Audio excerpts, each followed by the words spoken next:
হয়, মই জুবিন গাৰ্গৰ বিষয়ে 2005 চনৰ নৱেম্বৰ মাহত জুবিন গাৰ্গ তেজপুৰত আহোঁতে জুবিন গাৰ্গৰ পৰা জন্মস্থান বিচাৰোঁতে জুবিন গাৰ্গে ক'লে যে মোৰ তাত জন্মস্থান নাই, আমাৰ মায়ে সম্বন্ধে বেদবতৰপুৰত আছে, বেদবতৰপুৰে আপোনাৰ মোৰ ৱাইফৰ নাম্বাৰ দিব, মুম্বাইত তেওঁ আছে বৰ্তমান গৰিমা গাৰ্গ। তাৰপিছত মই বৰলৈ ফোন কৰিলোঁ মায়ে সম্বন্ধত, তাৰপিছত তেওঁ দিলে গৰিমা গাৰ্গৰ ফোন নম্বৰ। তাৰপিছত 2005 চনৰ নৱেম্বৰ মাহত মই গৰিমা গাৰ্গলৈ ফোন কৰিছিলোঁ যে জুবিন গাৰ্গৰ ৰাখি চক্ৰ লাগে। গৰিমা গাৰ্গে ক'লে যে এতিয়া জুবিন আচলতে কৰ্মবিশ্বাস ৰাখি চক্ৰ বিচাৰ নকৰে। মই নহয়, আচলতে ভাৰতীয় হিচাপে লাকি যে কি কাৰণে আমি বহুত উৎসৱ কথা গম পাওঁ, সেইকাৰণে মোৰ ইয়াৰ ওপৰত ৰিচাৰ্চ চলি আছে, গৱেষণা চলিছে, সেইকাৰণে মোক দৰকাৰ হয় নেকি।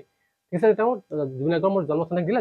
যদি তথ্য প্ৰমতে জুবিন গাৰ্গৰ জন্ম হৈছিল আচলতে 1971 চনৰ 18 নৱেম্বৰ দিনৰ 12:15, সেইটো 72 চন নহয়। তেওঁ 1971 চনত বিশ্ববিখ্যাত হোৱাৰ ব্যক্তিৰ সৈতে মিল আছে।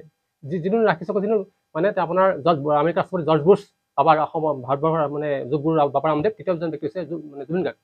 সেই বিশেষ ব্যক্তিৰ সৈতে মিল আছে 1971 চনত আচলতে। যিটো 1971 চনৰ যে তেওঁ ৰাখি চক্ৰ যদি চোৱা তেওঁ ৰাখি পিছিক দশমত 5টা গড় সমানে ঘটাৰ কাৰণে বিশ্ববিখ্যাত হৈছে, অভিলেখ ভংগ কৰিছে, সেইটো হয়। যিনো তেওঁ শুক্ৰ দশা চলিছে 2012 চনৰ পৰা, সেইকাৰণে তেওঁ মানে বিতৰ্কত সোমাইছে।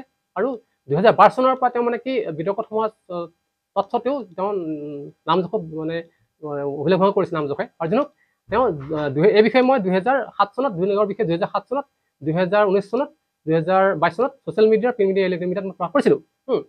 দশমত চন্দ্ৰ হৈ পেলাই 5টা গড় বহাৰ কাৰণে বিশ্ববিখ্যাত হৈছে বা অভিলেখ ভংগ কৰিছে, কিন্তু দশমত চন্দ্ৰত হোৱাৰ কাৰণে তেওঁ এতিয়া মানে বিশেষ সুযোগ আছে। যিটো কাৰণে তেওঁ চন্দ্ৰত দশমত নিশ্চিত হোৱাৰ কাৰণে বিশেষ ব্যক্তিৰ দ্বাৰা তেওঁ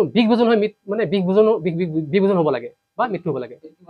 সেইটো মই প্ৰথম প্ৰতিষ্ঠান কৰিছিলোঁ 2007 চনত প্ৰিণ্ট মিডিয়া, তাৰপিছত 2019 চন 2022 চনৰ social media electronic media print মিডিয়াত প্ৰকাশ কৰিছিলোঁ।